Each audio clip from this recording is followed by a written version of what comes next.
Time for an all-new product launch from longtime channel partner and male grooming aficionados, Manscaped. Their all-new Chairman Pro electric foil shaver gives you the unbeatable feeling of a fresh barbershop shave without having to leave the comfort of your own home. Visit manscaped.com/skillup for 20% off plus free shipping. Click below to check it out or stick around to the end of the video to learn more. You guys remember the day before? Of course you do. I mean, who could forget one of the most shameless rug pulls in the history of video games? It was the survival game that promised everything. The graphics, the open world, the zombies, the vehicles, the housing, the weapon crafting, earning it a spot as the most wishlisted game on Steam at one point in time. Obviously, it immediately self-combusted on launch on account of all of that being complete bollocks, but clearly there was demand for a fresh new game packed with all those features, and it was a shame to see that we wouldn't be getting it. Coincidentally, on the 6th of December 2023, literally the day before released, a game called Once Human launched into closed beta. Developed by Starry Studio and published by NetEase, there was a lot of buzz around it at the time, as many hoped it'd be everything the day before never ended up being. It then released about 6 months later to an overall positive reception, but in the busyness of last year, I ended up missing out on it, and never got to see for myself whether it lived up to those expectations. But given how much attention this game was getting, and that the player count is still holding quite strong, I figured now would be a good time to loop back to it to round out last year's live service bonanza. So I've now played over 40 hours of Once Human, 6 months after its 1.0 launch. How does it fare? Well, while I have some issues with its onboarding experience, difficulty, and monetization, I'm pleased to report that in many ways, this does actually deliver a lot of the things that the day before never did.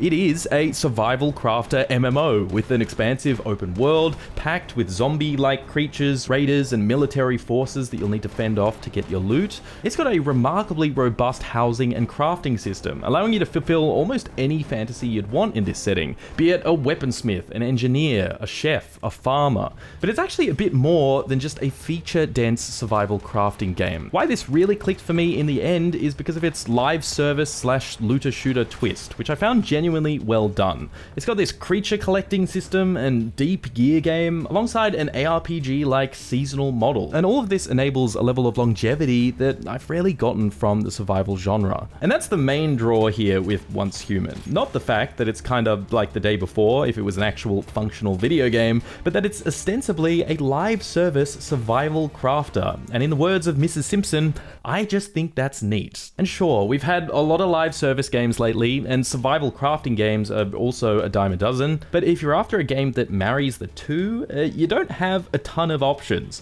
To be honest, I had every reason to expect that that genre blend would not work, that it'd lead to a gross, confusing experience, and as I said, it kind of does initially, but like pickles and peanut butter, somehow these ingredients work well together in the end. Fun fact, I'm actually allergic to peanuts, but I've heard that combo tastes pretty good. It's a looter shooter that trades the repetitive mission structure for the simple yet satisfying survival crafting loop. And it's a survival game that gives you reasons to keep playing long after you've defeated the final boss. These elements complement each other surprisingly well. So well, in fact, that had I not been preoccupied with other live servicey games, I could totally see myself keeping up with this one over the years to come. Thank you for that message, Trey.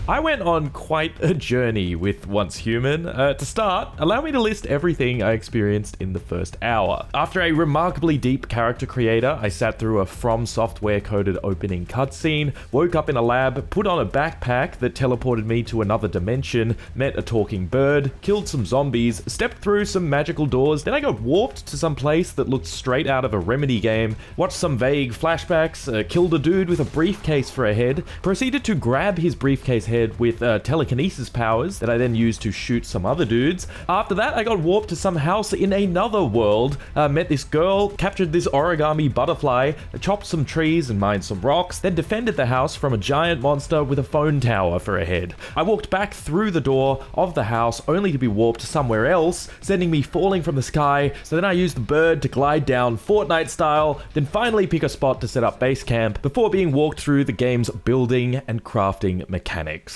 Safe to say, my first impression was not good at all. To say that I was overwhelmed would be an understatement, and that feeling was not at all helped by the game constantly bombarding me with tutorials, combined with the UI in general taking up so much screen space. It was every bit the hellish mix of live service systems and survival crafter mechanics that I feared, and I braced myself for the worst. For the next 10 or so hours, I remained unimpressed. The story, despite having some surprisingly decent voice acting and interesting world building, wasn't really grabbing me. There are very few characters to latch onto, as you're given just a few blunt conversations with most of them before you're shuttled into the next zone. It sticks to a very sing-song gameplay structure as well, where you rock up to a town, the town's leader tells you there's some monster causing grief in the region, so you follow some clues and kill a ghostly version of it, activate some towers, then fight the real version of it, repeat. A lackluster story is nothing new for live service games, and I mean, having a story at all is rare for a survival game, but I do wish Once Human took better advantage of its dark, strange setting to set up some truly captivating mysteries. During all this, I realized that enemies were just completely trivial. They took forever to notice me, they move very slow, die quickly, don't deal a lot of damage themselves. Like, the first major boss in the game was level 20, and at level 10, half his level, I was able to absolutely demolish him by just unloading shotgun rounds into him while strafing in a big circle. With combat this easy, I found it very hard to care about any of the stuff I was collecting, and that really soured that entire early game experience. Come to find out that the server I was put into by default is a novice server, and that meant that everything was apparently tuned down. I only realized this after completing my playthrough though, as the game doesn't make this explicitly clear. There probably should have been some immediate indication that there are servers with varying difficulties. Alas, all that's to say that if you have literally any experience with shooters, you should pick one of the hard mode servers, as I found them significantly more enjoyable from the jump. More on that later. So yeah, the first 10 hours were pretty rough and unimpressive, but beyond that, I was starting to enjoy myself, and by the 20-hour mark, it had all really clicked together. I started to run into armed bandits and military forces who could actually deal damage, especially because I sort of kept myself underleveled. And it's here that I was finally able to appreciate the combat, which is fundamentally quite solid. This is a third-person game, but you can aim in first person by tapping the right click instead of holding it, which I thought was neat. You've got a melee, light, and heavy attack, and a dodge roll that can be controlled mid-roll, making it feel exceptionally smooth to use. The simple yet satisfying survival crafter loop was also in full swing at this point. I was getting into the rhythm of entering a new zone, looting its towns for scrap, and harvesting its materials to craft higher tier gear that'd allow me to push into the next zone. Something I appreciated was just how bountiful resources were.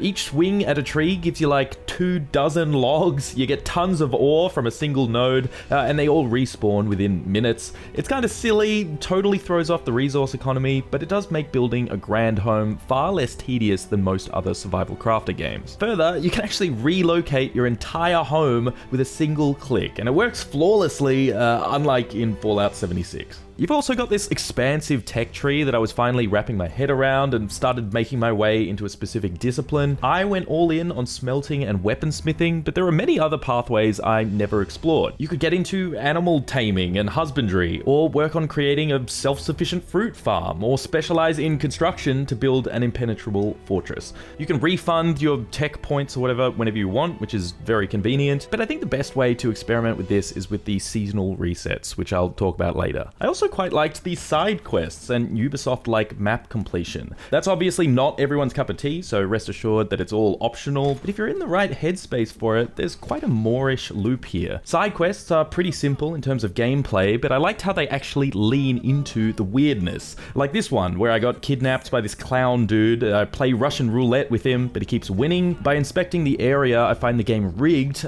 convince the clown to let me get some fresh air, and then I shoot his accomplice behind the rig before coming back and finally winning. On the map completion front, basically when you rock up to a town or a stronghold, you'll have a bunch of objectives on the side to 100% clear it, kind of like the Assassin's Creed games. You gotta kill 10 enemies, find 2 weapon chests, find the secret mystic chest, etc. And doing so will reward you with bonus materials. Combing the area yourself is one way to go about it, but there's a fun Souls-like element here too, in that players can actually leave permanent messages on the ground for other players to read. So if you ever find yourself stuck, you'll often be able to find someone's message that points out where those chests are and then be on your merry way. So yeah, I just found it really satisfying going through the motions and 100% clearing those zones. But if you're after more direct player-to-player interaction, Once Human's got you covered there too, since this is an always online game and there are public events of all flavors. I ran into world boss events, horde mode defense missions, some that let you even build structures and turrets to help you out, and even this PvP one where I had to keep this jellyfish on my head, but another player can steal it by killing me. Again, they're pretty basic, but varied enough in their objectives to really break up the survival crafter loop. And it's nice to see some actual humans fighting alongside you once in a while, since that doesn't happen often in the open world. Speaking of other players, you might have noticed a lack of PvP gameplay in this footage, despite being something you'd expect from a game like this.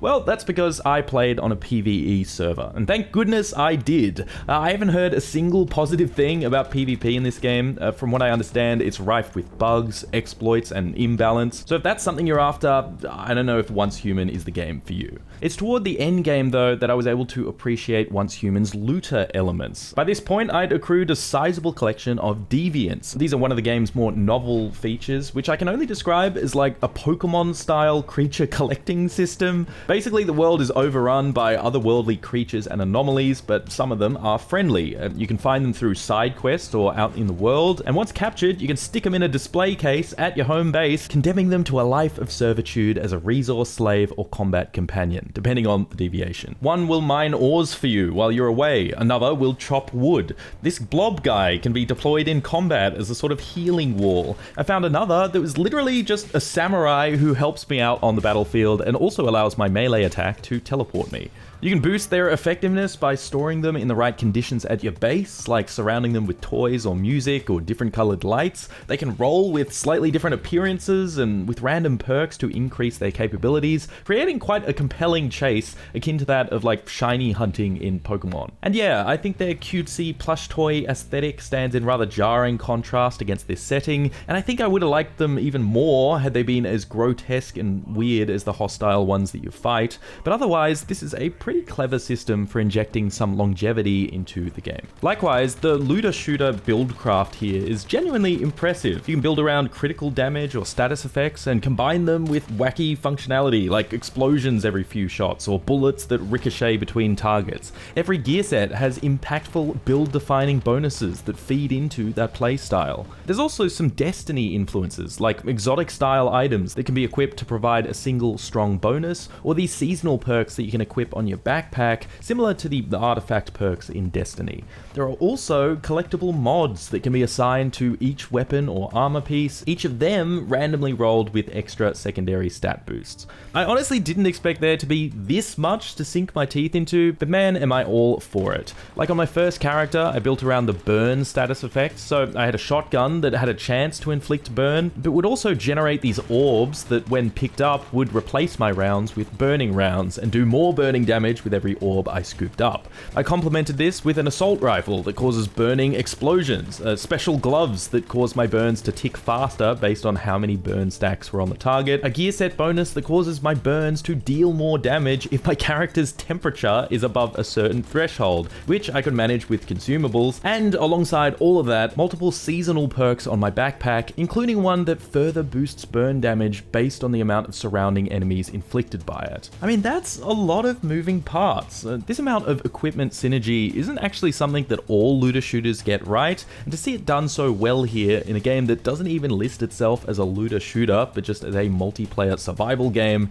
that's certainly a surprise. Very cool to see. How you attain this gear is a little less cool though. Weapons and armor do drop out in the open world. In fact, there was a moment where I picked up a legendary one and the game automatically opened the wiki to show me possible builds I could make with it, which is a welcome feature. But unfortunately, more often you'll be getting your gear from what is essentially a gacha machine. There are a bunch of banners you can pull from, you'll play a mini game of whack-a-mole to collect your pulls. There are some other gacha style elements in the game as well, like the dozens of reward tabs that give you currencies that need to be exchanged for other currencies, and yeah, it's all just a complete nightmare to keep track of. I do not consider this a gacha game though, because crucially, you cannot actually pay for the gacha currency. It is exclusively earned earned from in-game activities, so you cannot pay for power. You can also choose to just completely ignore this RNG system and save up your currency to buy the items directly from this shop.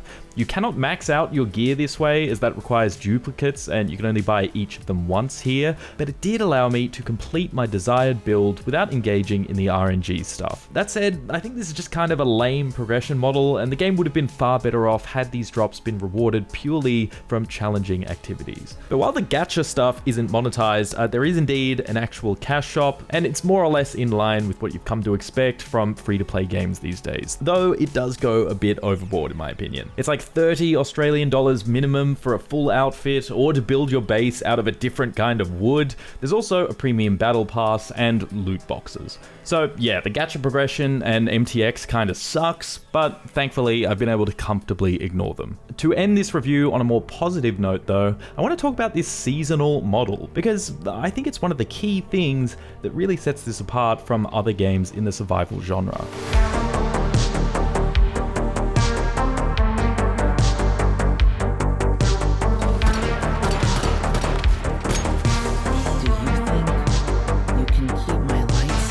Typically, in a survival game, once I've built my dream base and defeated the final boss, I can never really find a reason to return or do it all again. Even something like Valheim, which I enjoyed a lot, and it received a major update some time ago, I just didn't feel that compelled to jump back in because I kinda knew what to expect and I already had my fill with the familiar survival crafting loop. But Once Human has found a way to keep that loop feeling fresh by implementing a seasonal model akin to ARPGs like Path of Exile and Diablo, albeit a more palatable take on it. See, when a season ends, all your gear gets stored in a separate inventory that exists across servers. You then get to keep playing the same character on the new seasonal server, but then you can pull a limited number of items out of this persistent inventory as you play. So you could take a couple of your favorite deviations, or an electric drill that lets you mine every type of ore. So you've now got a head start on your gear. You keep all of your crafting recipes, your story progression. The only things that reset are your character level and tech tree, but now you've got some new seasonal mechanics to make your journey to max level a little different from the last.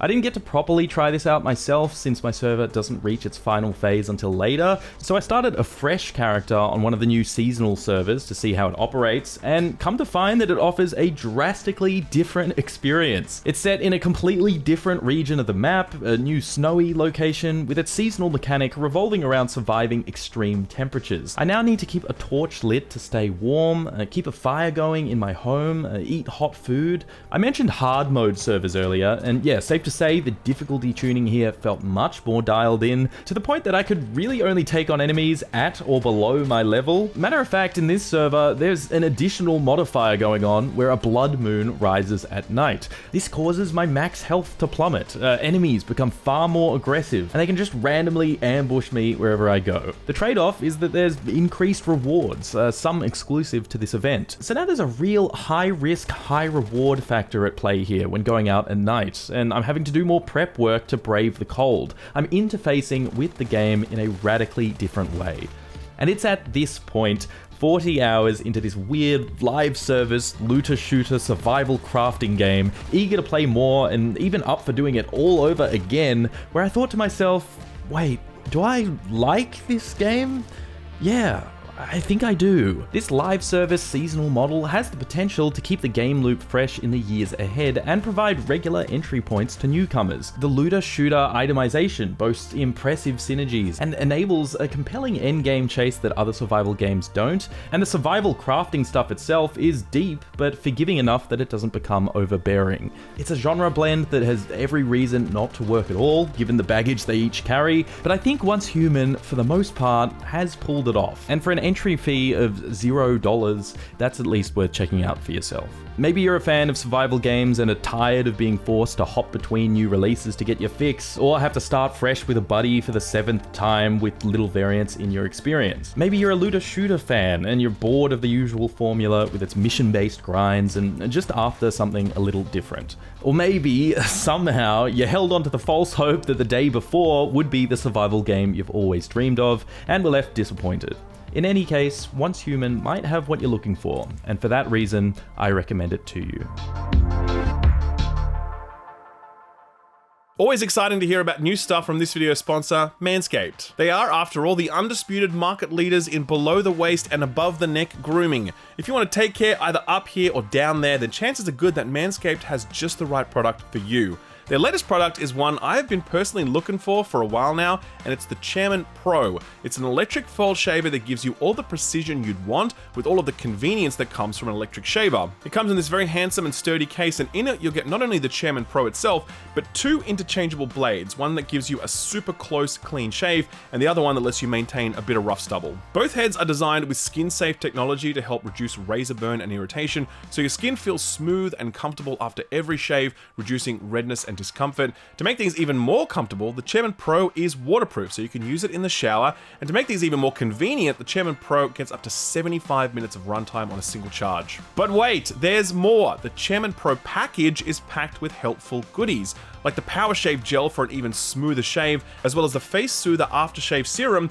which hydrates your skin to reduce redness and defend against ingrown hairs and razor bumps. This bad boy is brand new, and it's the most advanced product that Manscaped have ever released. It's a big upgrade to anyone's grooming game, and best of all, you can get it for 20% off plus free shipping when you visit manscaped.com/skillup. That discount will automatically be applied when you visit that link. I've left that link in the description below, as well as the pinned comment. That's manscaped.com/skillup for 20% off plus free shipping. Thanks Manscaped for sponsoring the video, and thank you for watching it.